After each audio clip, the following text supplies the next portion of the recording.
What's going on, guys? So I got some good news to start off this video. Finally found a house we like. We made an offer on it. The offer was accepted, so over the course of the next month, we're going to have to go through the mortgage approval process. We're going to have to speak with the lawyers and you know, do all the paperwork and whatever it takes to get the house. So hopefully in the next month and a half, I can start moving all this crap out of here, which I'm so ready to move. And wait until you see this house. It's beautiful, so really excited about that.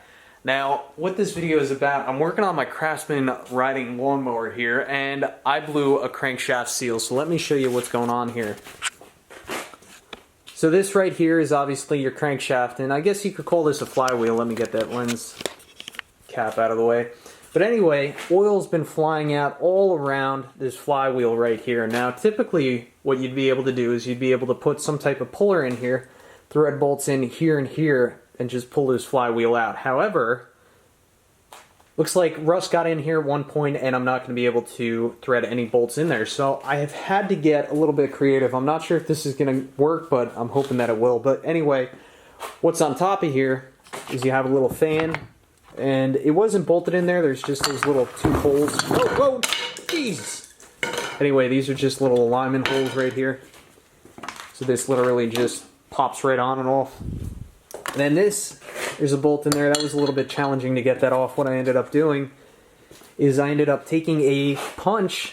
There's actually a little hole in the flywheel right here, so you can use that to kind of hold tension against the flywheel while you remove that bolt.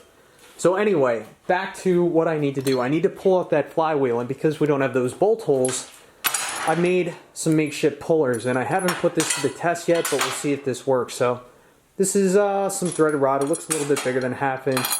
And I've just welded on like these half washers. Well, no, these aren't even washers. I'll call them horseshoes. So yeah, I welded those on there. And they're at a bit of an acute angle, so when I put them on there, hopefully they'll pull, you know, deeper in towards the center of the flywheel. But anyway, these are going to hook on the flywheel like so, one on either side. And then the next thing I need to do is I need to take a piece of plate or a piece of steel, something significantly strong. I need to drill a hole here and here, so when I go to put these pullers on the flywheel, I can start threading down these bolts, and using this socket, which is the size of the inner shaft, hopefully that'll put enough counter pressure on there that I'll be able to pull this off, and we'll see the seal, and then hopefully we'll be able to pull that out.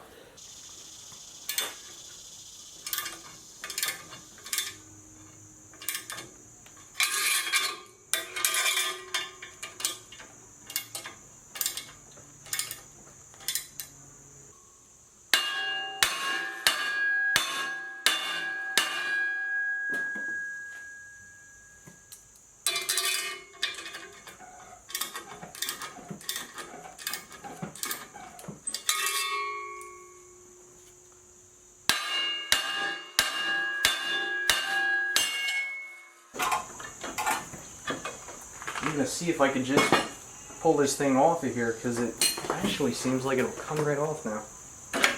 Look at that. Beautiful. Okay, so my initial suspicion was this crankshaft seal, because obviously you see a gap right there. But you know, I really don't see that much oil. It probably could use replacement. But then I started looking a little bit further, and I saw bits of copper windings just all throughout here, a couple pieces right there. And then I noticed that this copper winding right here has been worn down, and if you look at this, it's actually cracked and it's shifted some. Then if you look even further, there are 4 mounting bolts for these copper windings, which are part of the magneto or charging system. And it looks like for some reason the flywheel had hit this, and it actually tore open a little hole on one of those mounting studs. So now I have a hole that's pretty much open right into the engine compartment. So I gotta try and figure out how to fix that, but that would explain why I have an oil leak. And now it's just a matter of figuring out what to do here. So I'm kind of thinking I'm definitely gonna have to order a new magnetic winding strip right here.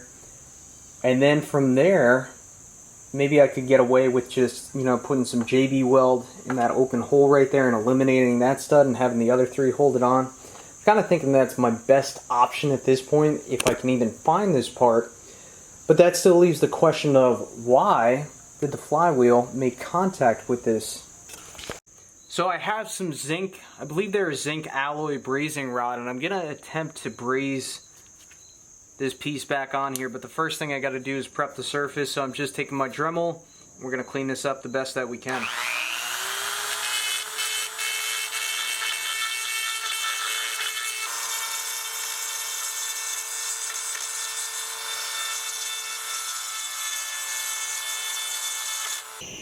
Heat this up good and hot.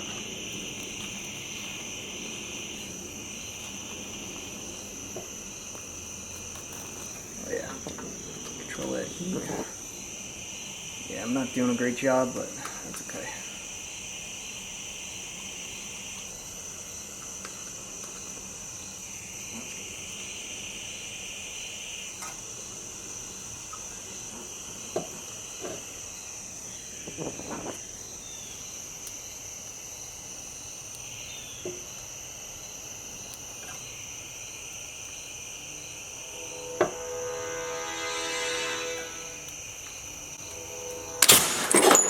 Jesus Christ. Oh my God. So that was quite an explosion yesterday, wasn't it? Yeah, I got it right in the face. But first and foremost, I'm okay. I was wearing safety glasses, thankfully. I wasn't wearing hearing protectors because, let's face it, I wasn't expecting this thing to explode. Didn't burn some of my hair off my arm, so I smelled like burnt hair the rest of the night. But aside from that, I'm okay, which is good. So let's recap on what exactly happened and why it happened, which I'm still a little bit puzzled about why it happened. So I was trying to braze this stud back onto my crankshaft housing. Now before I did that, I did remove the oil fill plug, and the oil was low enough that I would have thought any pressure that had been building in the crankshaft could have come directly out that oil fill port right there. So as I was brazing, it kept getting, I guess I kept heating, and I guess somehow I created a bit of a bomb, which still puzzles me because I would have thought that pressure could have easily been relieved through the oil fill port.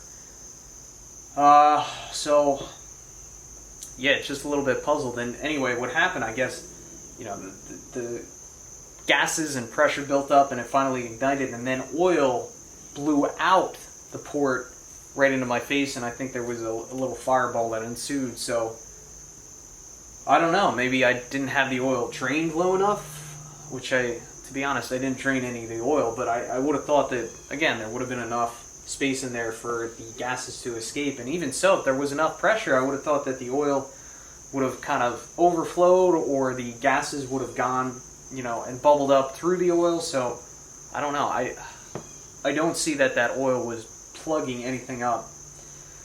So it's the next day and I'm feeling a little adventurous, and I kind of want to try this again because I don't really want to throw this thing away. Could buy a new housing, but that costs half the cost of a new engine. So here's my plan for today.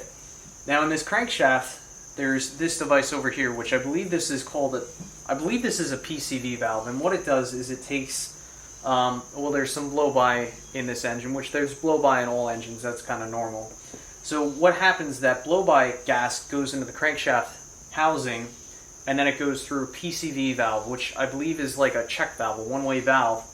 And what that does is it reroutes that gas into the,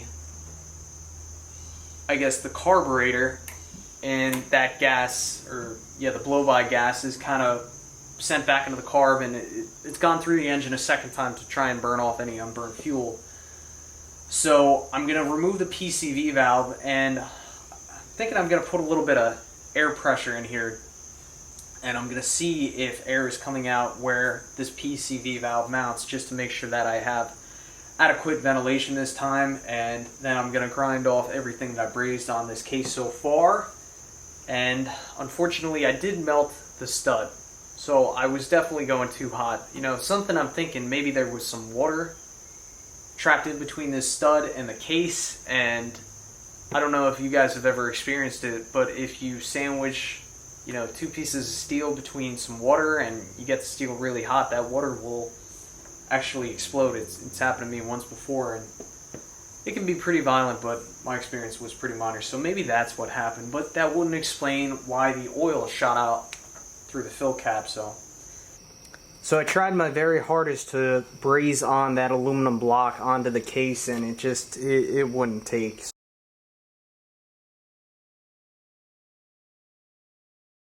What I elected to do was just fill it in with the brazing rod, which I think I got a good bite. I think it's seated into the case pretty well. And I think what I'm going to do is I'm going to order a new alternator, and I'm just going to bolt it on with 3 studs and hope for the best, see how long that lasts. You know, looking at this alternator here, I think you guys can see that a little bit now, but looking at the insides of this alternator, there's like a bunch of steel bands here, so this thing does seem pretty substantial. And I think with 3 mounting studs, I think that will be okay. But you know, it's just the alternator is a $60 part, but I think I'm going to give that a try and we'll see what happens. Before I close out here, I will say I took this PCV valve cover off, and as I was heating up this case, I could see some smoke and fumes coming up out of the case, and it was venting through that hole, so that was definitely a good move there. But still, I don't know. I don't know that it really could have built up enough pressure to explode, so I'm still a little puzzled by that.